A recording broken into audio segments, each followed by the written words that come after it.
কেমন আছেন সবাই? চৌধুরী পরিবারে সকলকে স্বাগত জানাই। শরীরটা খারাপ থাকার জন্য আপনাদেরকে গল্প বলতে পারি না, তাও আজকে কতটা বলতে পারবো সেটাও বুঝতে পারছি না।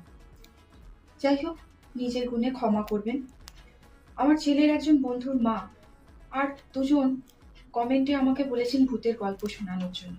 আন্তরিকভাবে তাদেরকে অসংখ্য ধন্যবাদ জানাচ্ছি। আজকে আমার নিজের জীবনে ঘটা কিছু ভৌতিক ঘটনা আপনাদের সাথে আমি পরপর এপিসোডে শেয়ার করব। আগেই বলেছি আমরা একটা জমিদার বাড়িতে থাকতাম। তখন আমি ছোট, খুব ছোটও নয়। রাত্রে শুয়ে থাকতাম, হঠাৎ দোতলার ওপর থেকে ধড়াম করে কেউ যেন বস্তা সমেত কিছু ফেলে দিল। মাকে বলতাম যে মা, কি পড়লো উঠোনে? মা বলতো কিছু না বস। তখন ছোট আমি আর আমার বোন থাকতাম। কখনো কখনো ঘর থেকে বেরিয়ে সামনেই বারান্দার রেলিং দিয়ে উঁকি মেরে উঠোনের দিকে এভাবে চেয়ে দেখতাম, কিছুই নেই। আবার উপরে দোতলার ঘর থেকে শুনতে পেলাম নিচে রান্নাঘরটাতে ঝনঝন করে সমস্ত বাসনপত্র পড়ে গেল। রাত্রিবেলা যখন ওপর থেকে নিচে মায়ের সাথে খেতে নামতাম, দেখতাম সমস্ত বাসনপত্র গোছানো। কখনো কখনো রাত্রিবেলা শুয়ে আছি, শুনতে পাচ্ছি হঠাৎ করে ছাদের ওপর দিয়ে না মনে হলো যেন কিছু গড়গড় করে গড়িয়ে চলে গেল।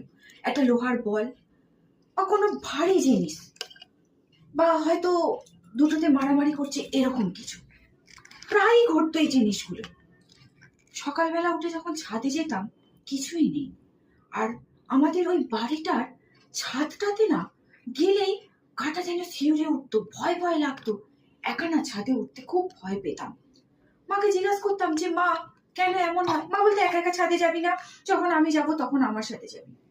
এইরকম ভৌতিক ঘটনা আমাদের নিত্য সঙ্গী ছিল।